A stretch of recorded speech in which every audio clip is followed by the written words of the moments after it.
Պարոն Մեխակյան, Դանիել Յանիսյանը հաղորդում է ներկայացրել հանցագործության մասին, նկատի ունենալով քարոզարշավից 1 օր առաջ այդ բարեգործության ակտը, որի ժամանակ նվերներ էին բաժանվել, ինչ եք դուք պատրաստվում անել դրա հետ կապ։ Ես ոչինչ չեմ պատրաստվում անել, որովհետև ես համոզված եմ, որ այդտեղ ոչ մի խախտում չկա, ընտրական օրենսգրքի որևէ կետի խախտում չկա։ Ես շատ ուրախ եմ, որ իրավական process է սկսվել եւ կարծում եմ իրավական process-ի ընթացքը իր արդյունքը կտա, որովհետև այստեղ ընդամենը մեկ լրագրողի մի հայտարարության մասին է եղել, որը հետո խմբագրվել է, որովհետև այն ինչի մեջ ինձ մեղադրում են, ես ընդհանրապես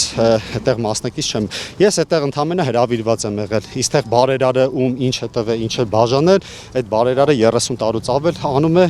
իրագործում է տարբեր միջոցառումներ եւ տարբեր ծրագրեր իրականացնում իր գյուղում։ Եվ նախկին իշխանությունների ժամանակ նույնպես։ Նաև տեսագրություն տարածվեց, որ համայնքային աշխատողները, ոնց հասկացա, կոմունալ բաժնի, եթե չեմ սխալվում, ձեր քարոզչական պաստառները բազմաբնակարան շենքերի վրա էին փակցնում, դրա հետ կապված ինչ կասեք։ Չկա նման բան,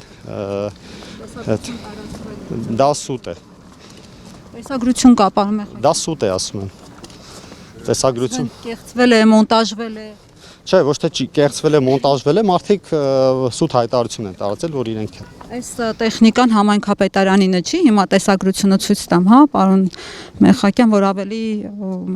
օդից չխոսանք էլ։ Տեխնիկաները համայնքապետարանի անգիր չգիտեմ, կարող եք ցույց չտալ, որովհետև ես դրանց չեմ տիրապետում, բայց մեր համայնքի տեխնիկաները չեն։ Հեսա, պարոն Մեխակյան, այս տեխնիկայի մասին խոսքը եւ ձեր պաստառը։ Հա, բայց ես այդ նմանատիպ տեխնիկա 100-ից ավել Հայաստանում կա, ես այստեղ չեմ կարող իդենտիֆիկացնել դա համայնքային է թե չէ։